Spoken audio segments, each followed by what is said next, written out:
Welcome back everyone to Raimi Works 360. In today's episode we're going to be continuing with this series, Modeling on a Budget. The kit I chose for today is Tamiya's US Infantry Western European Theater. Now this is kind of a budget kit. For $20 you get 8 figures to choose from. Now I believe this was molded back in the 80s, I could be wrong, but the detail just isn't what some of the figures are of today. But we're not going to let that stop us. Let's see how amazing we can make these look with what we have. Let's get after it. There's something special about figures like these. Simple poses, simple gear, but each one feels like a little piece of history. I'm painting all of them, not because I have to, but because together they tell a story. Before the colors, before the details, there's the groundwork. Priming gives every soldier the same starting point. I'll start with a flat black coat. It feels harsh at first, like I'm erasing everything. But black gives me control. It lets me decide where the light goes and where it doesn't. Once the black coat settles, the figure feels quiet, almost hidden, like he's waiting for the world to show itself again. The zenithal is where the world starts to come back.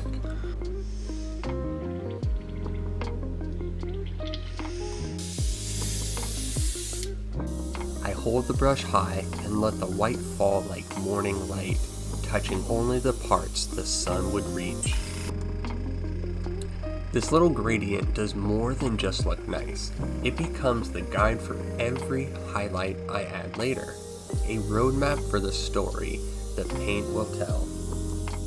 And even though they're just plastic right now, the zenithal gives them depth, it gives them weight, it gives them a sense of direction.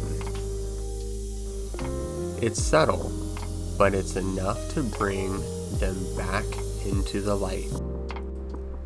Before any color goes on, they already look like a photograph from 1944.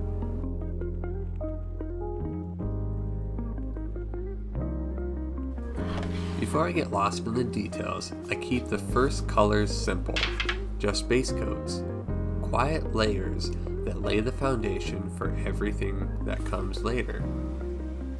I begin with a very light glaze of khaki, thin enough that the zenithal still shows through, but warm enough to bring the uniform to life. Each soldier takes the color differently, different folds, different angles, and that variation makes the squad feel real.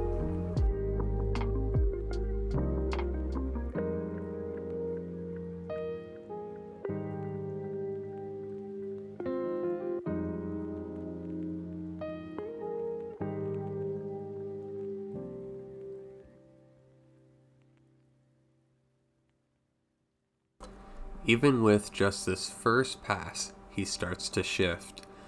The black and white disappears, and a worn uniform begins to emerge.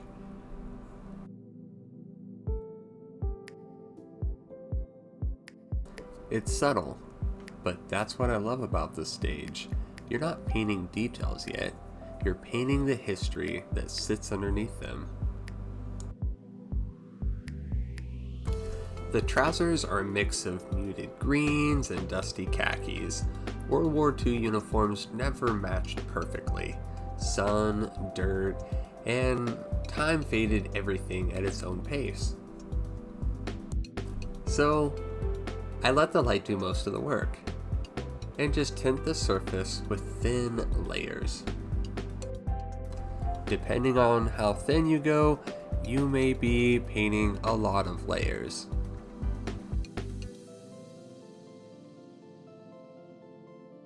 For the helmets, I stayed close to dark green. It's simple, but the shape does a lot of the storytelling.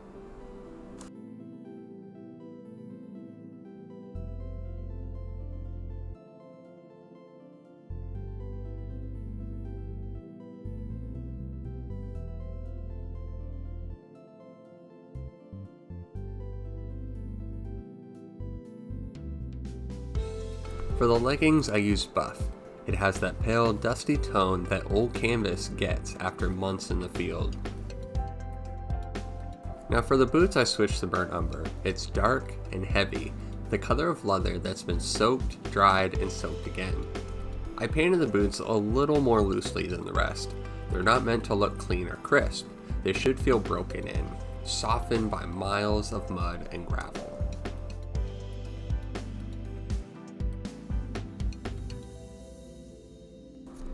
Before I move deeper into the shadows and highlights, I like to give each soldier a little life. For the skin, I start with burnt red. It looks dark at first, almost too dark, but that's exactly why I use it. These guys wouldn't have soft, clean skin tones. They'd be sunburned, cold, tired, worn down by long marches and longer nights. Burnt red gives me that weathered look right from the start, a foundation of warmth and a little exhaustion.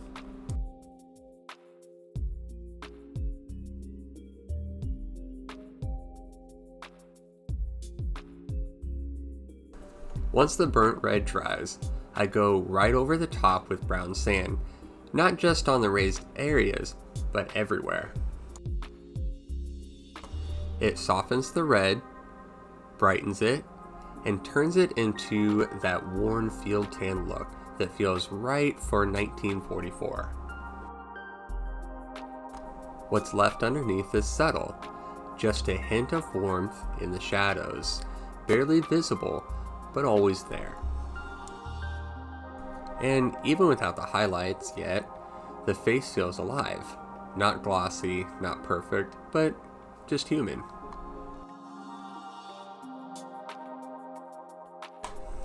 Once every soldier gets that touch, the squad starts to feel connected, like they belong to the same world, fighting under the same sky.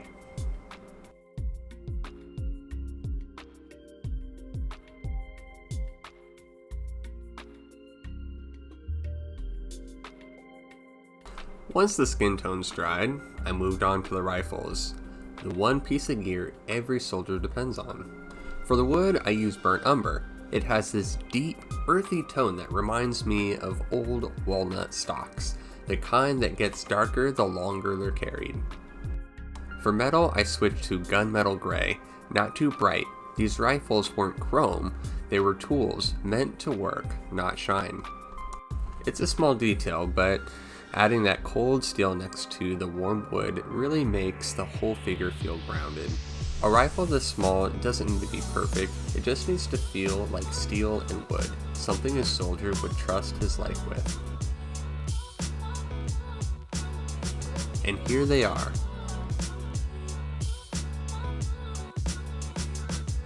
Their uniforms muted by dust, their boots worn from long marches, and their rifles held with the kind of quiet confidence only experience can give.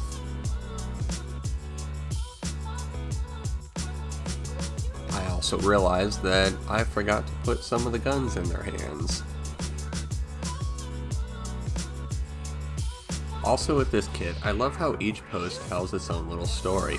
Some advancing, some bracing, some taking cover, all moving with purpose. Even their faces, as small as they are, hold a hint of the human side of war. This is the part of the hobby that I love the most, watching a handful of gray plastic turn into something with character, with weight, and with life. Thanks for following along with me on this little budget paint session. I hope you enjoyed it as much as I did.